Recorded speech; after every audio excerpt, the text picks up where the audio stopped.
Hola a todos, todas, todos. Eh, Hoy vamos a tratar de hablar sobre el politraumatismo y esta es una charla común tanto para medicina como para kinesiología.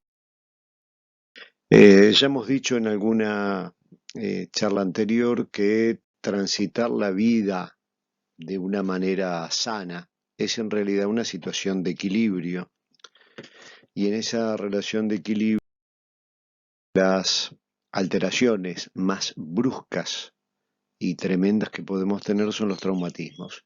Traumatismos que pueden ir eh, desde un trauma muy banal, muy domiciliario, hasta verdaderos politraumas con secuelas altamente graves.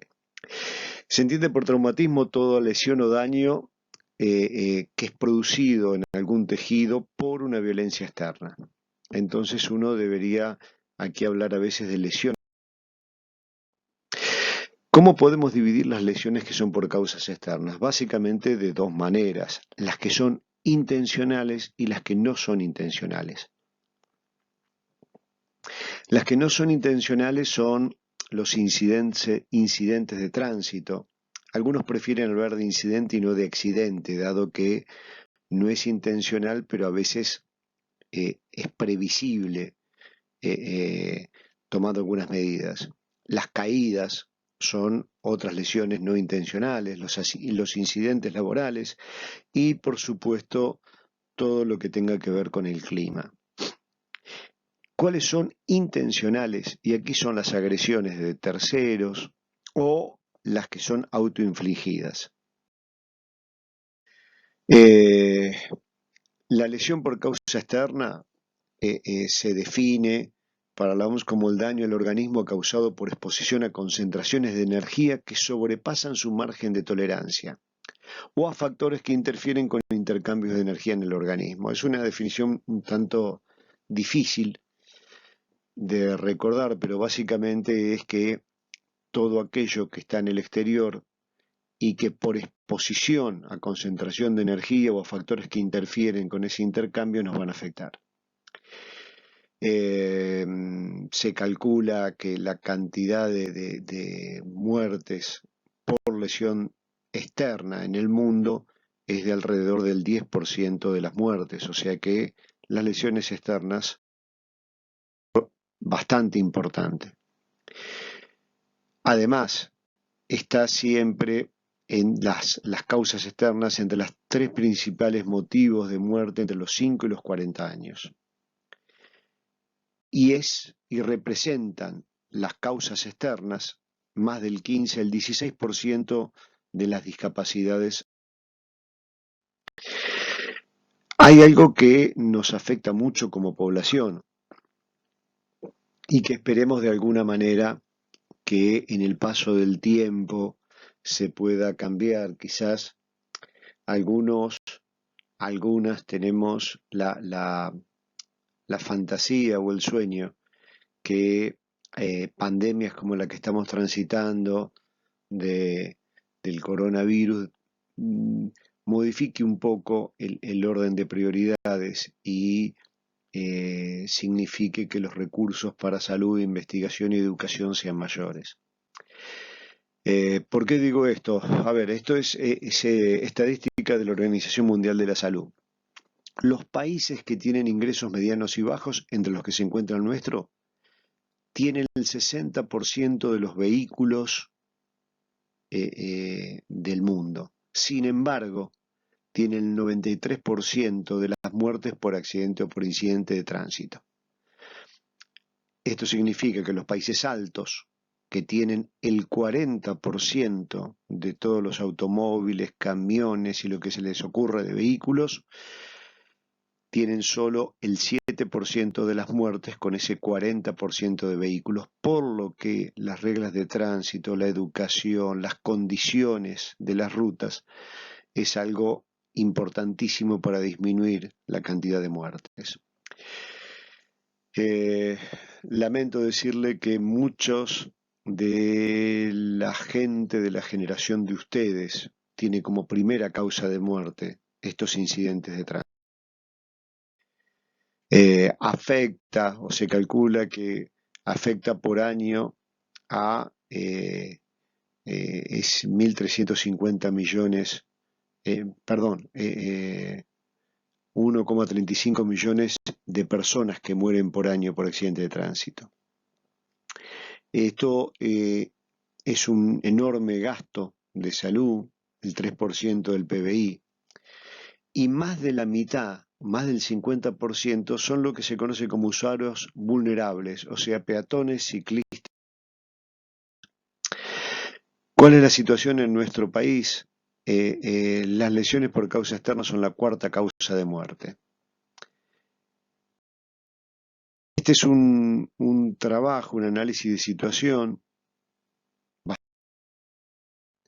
donde aquí tenemos a qué edad se va muriendo la gente en nuestro país. Por suerte, entre los 5 y los 25 años no afecta. Pero si la gente se muere, aquí están las causas. Ustedes pueden ver en este color marroncito claro, anaranjado, que está como primera causa de muerte, los accidentes e incluso las secuelas. Es la primera causa de muerte entre los 5 años y los varones de 25 a 34 años. Ya las mujeres no, pero sí los varones. Y pueden ver es el color anaranjado oscuro a las agresiones, incluso las secuelas. Casi el 15% de los egresos de los hospitales, esto es una estadística del 2014, tienen que ver con traumatismo. Y si bien no es la primera causa de muerte, es la causa de muerte que pierde más años potenciales. Estos de años potenciales perdidos es los años que la gente perdió de vivir. Es decir, uno puede morirse a los 20 como a los 80. Ahora, los años que perdió de vivir cuando se muere a los 80 son prácticamente nulos. En cambio, los años que se perdió de vivir si uno muere a los 20 años es enorme. Por eso es que en años potenciales perdidos el traumatismo causa. Una de cada dos personas de entre 15 y 35 años se mueren por este marco de introductorio para que uno tenga una idea de la importancia que tiene el tema. Vamos a hablar ahora del trauma en el aparato locomotor. Si ustedes saben que el sistema osteoarticular tiene una parte axial y una parte apendicular, y la parte axial tiene el sistema osteoarticular ayuda a formar las cavidades. Dentro de esas cavidades tendremos encéfalo, órganos respiratorios, cardiovascular, y en la parte axial también tenemos la columna. Y en la parte apendicular vamos a tener vasos y nervios, huesos, articulaciones, músculos y tegumentos están tanto en la... En el trauma nosotros podemos valorar según cómo afecte a cada individuo. Entonces ahí tendremos un politrauma, un trauma único, un trauma múltiple, y según cómo afecta a los tejidos. Hoy nos vamos a dedicar... Si tenemos un esqueleto, sabemos que el esqueleto está en la parte axial ayudando a formar cavidades. Hay una cavidad craneal, una cavidad torácica, una abdominal y una pelviana. Y en la pendicular tenemos huesos largos y algunos cortos.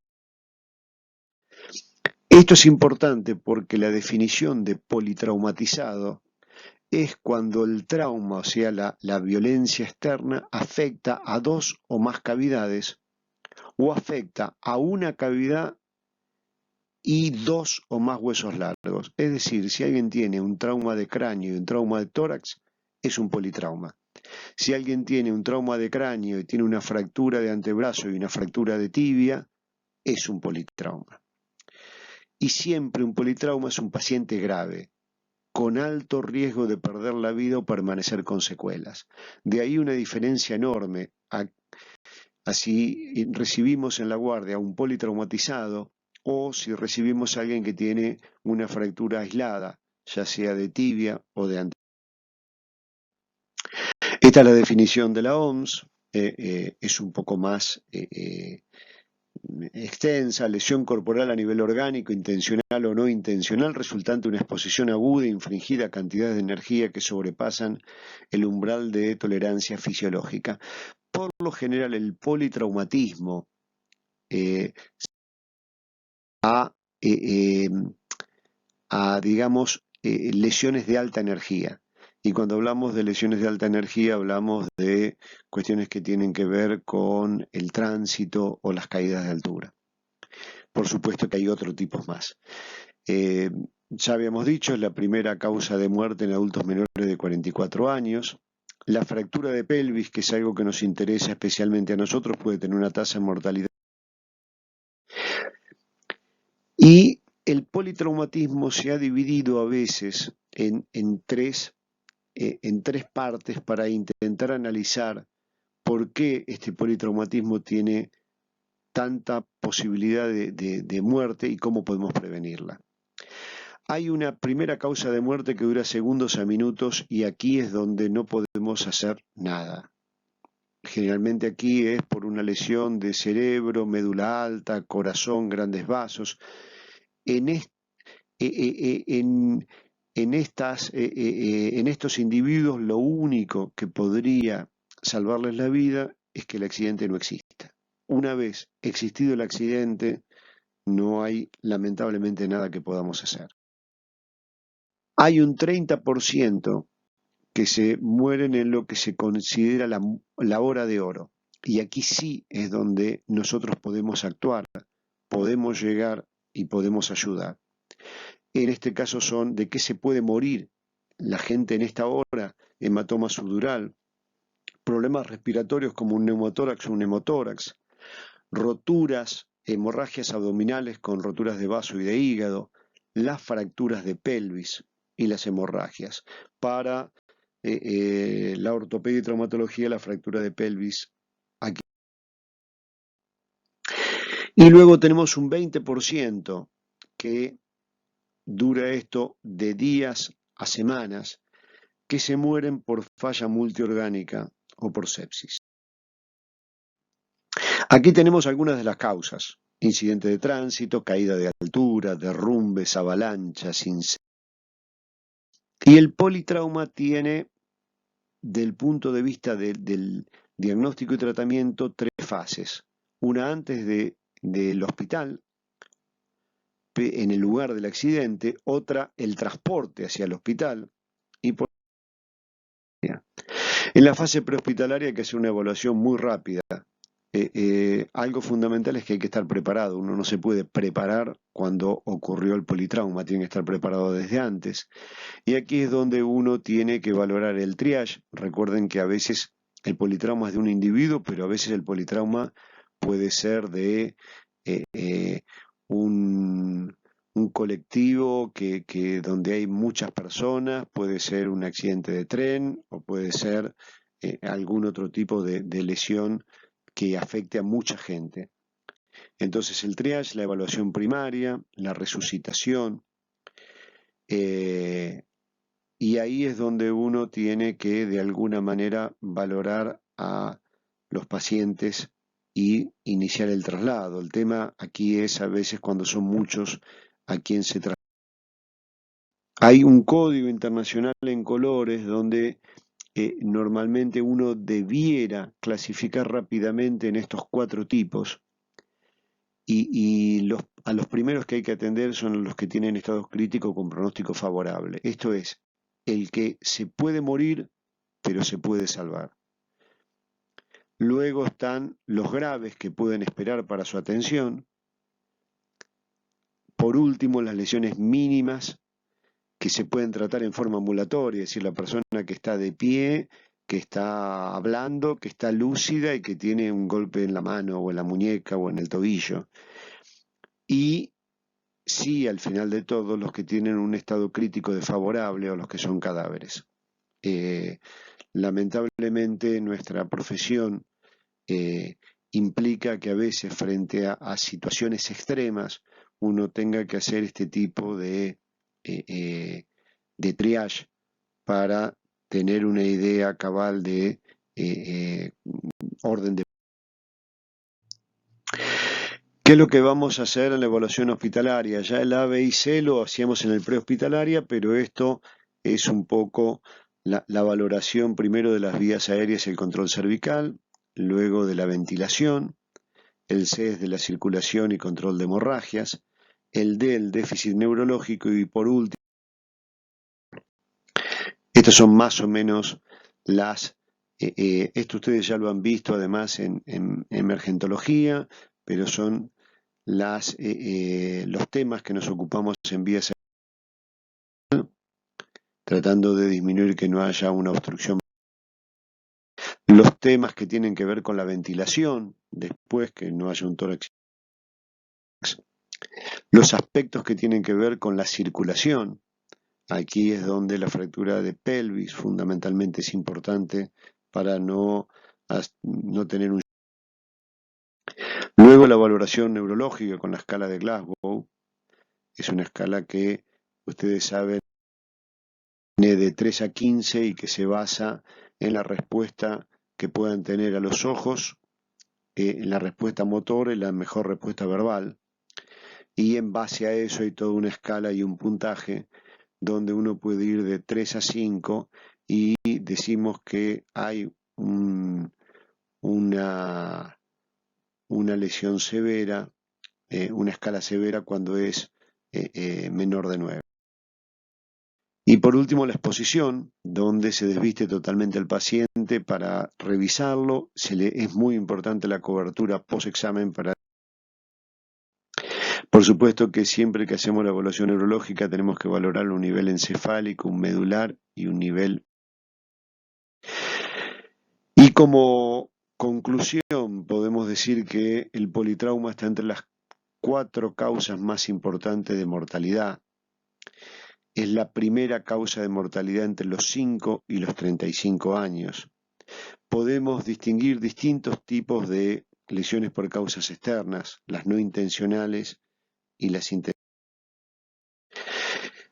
Recordemos que las lesiones externas pueden dar un trauma único, múltiple o un politrauma, y que el politrauma es el compromiso por causas externas de 2 cavidades o de una cavidad y 2 huesos largos. Y en la atención de este politrauma es clave la primera hora, porque es la hora donde nosotros podemos ser más efectivos en poder salvar la vida a nuestros pacientes.